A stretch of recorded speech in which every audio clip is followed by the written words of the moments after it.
Hello and welcome to WJTS in.form. I'm Bill Potter, your host, and joining me in the studio is Joan Knies from the Crisis Connection organization, which deals with sexual assault, with child abuse, with domestic abuse, many different things. And this month is Sexual Assault Awareness Month. It is. And it's a shame that we have to have you on the show, but Joanne, it's always a pleasure having you here because it's such an eye-opening event, or things that you discuss that a lot of times we think don't happen in our area, but they do. Right. There is an event coming up Wednesday that will help to make people aware of certain things. Yes, yes. It's at Vincennes University Jasper Center in their lecture hall, which they sometimes call the new classroom building, which is up on the hill. And we're going to show a video, and it's called Shadows of Innocence. And it was created in conjunction with the Indiana State Departments of Health's Sexual Violence Primary Prevention Committee, which is a mouthful, yes. But Crisis Connection serves on that. And its intent is to eliminate, have zero tolerance for sexual assault in Indiana. The video interviews survivors and talks about some startling statistics that we've uncovered. Is this pertaining to Indiana?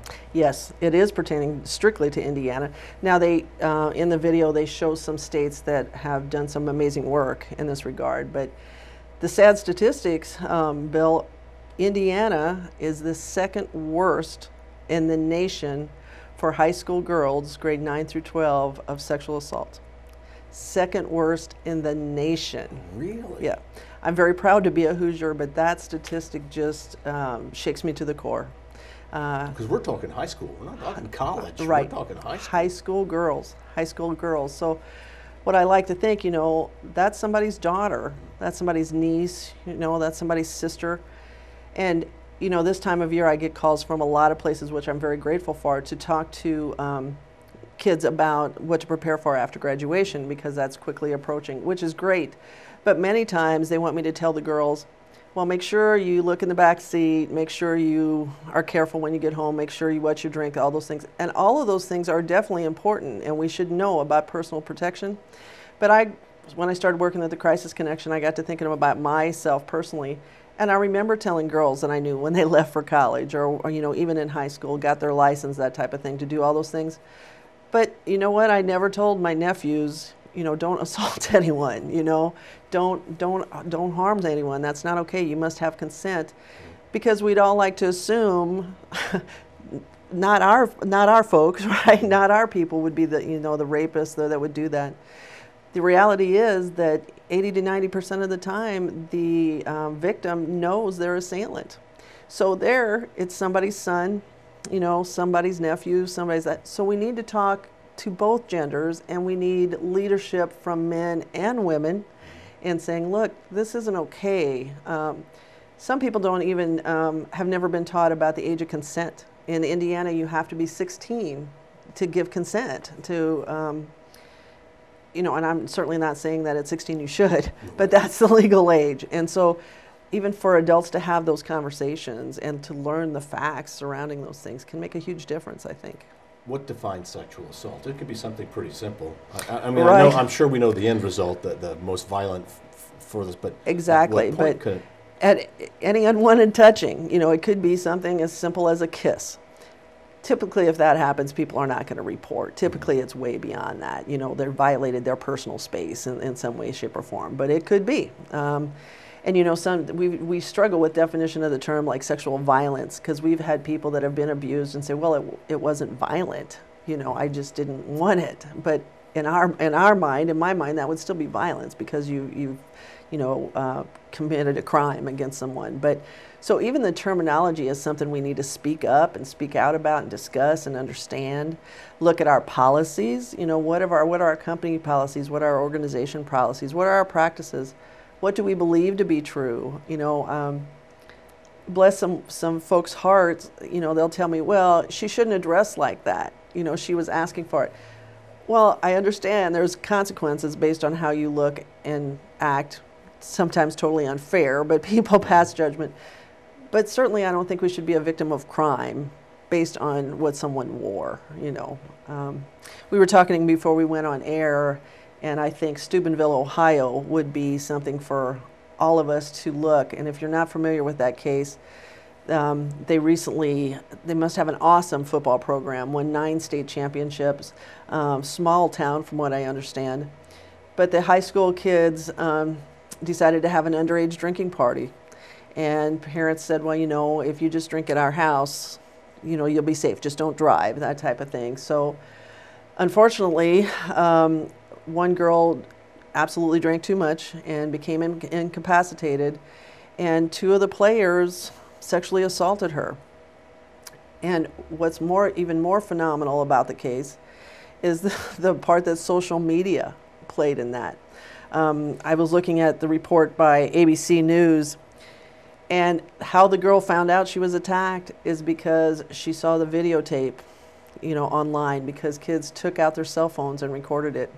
So there were 940 videos circulated, 308,000 photos out there, 96,000 text messages, you know, 3,200 phone calls. But yet none of these phone calls were to 911. None of these kids walked upstairs and said, look, to an adult and said, or walked in the house somewhere and said, look, to an adult that was present, we need help.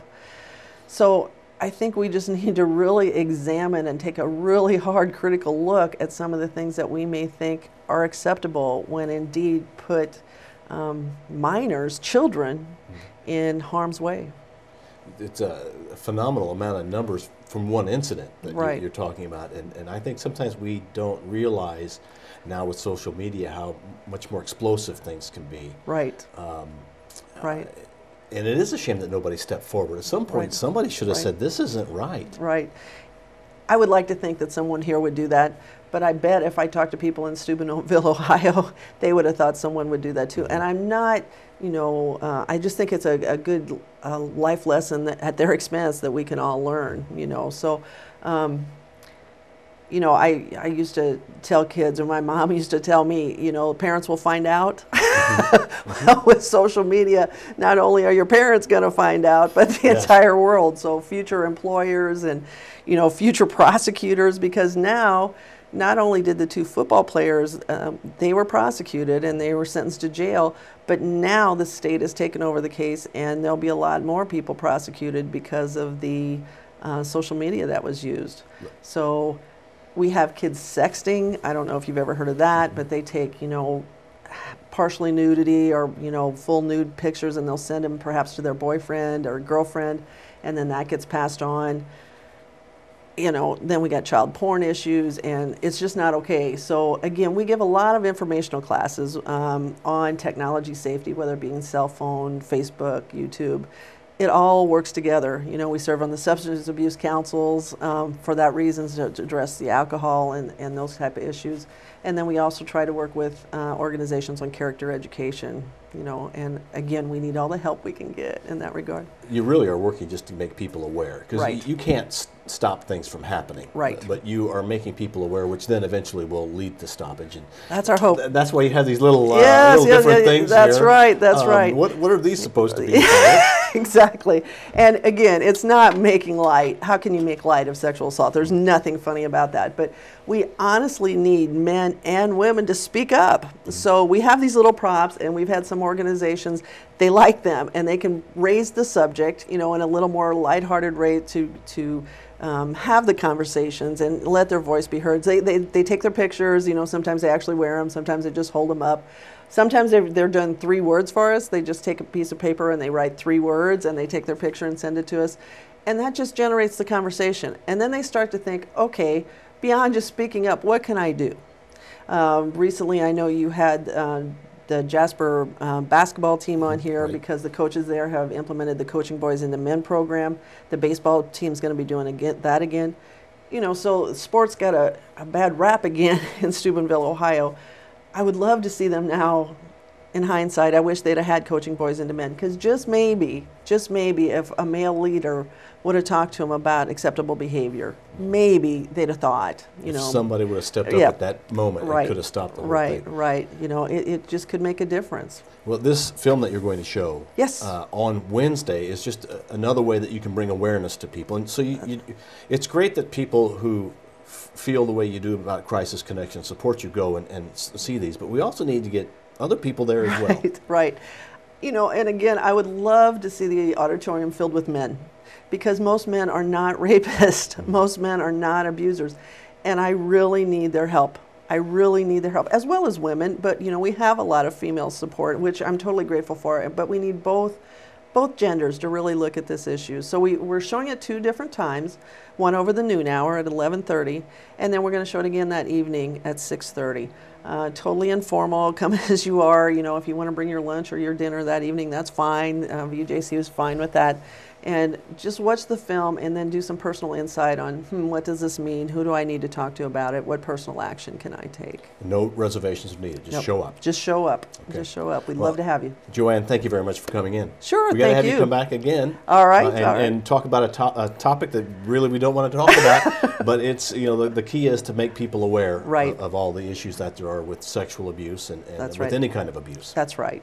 Thank you. Our guest has been Joan Knies with Crisis Connection. Thank you for watching WJTS Inform. We are local people watching local people.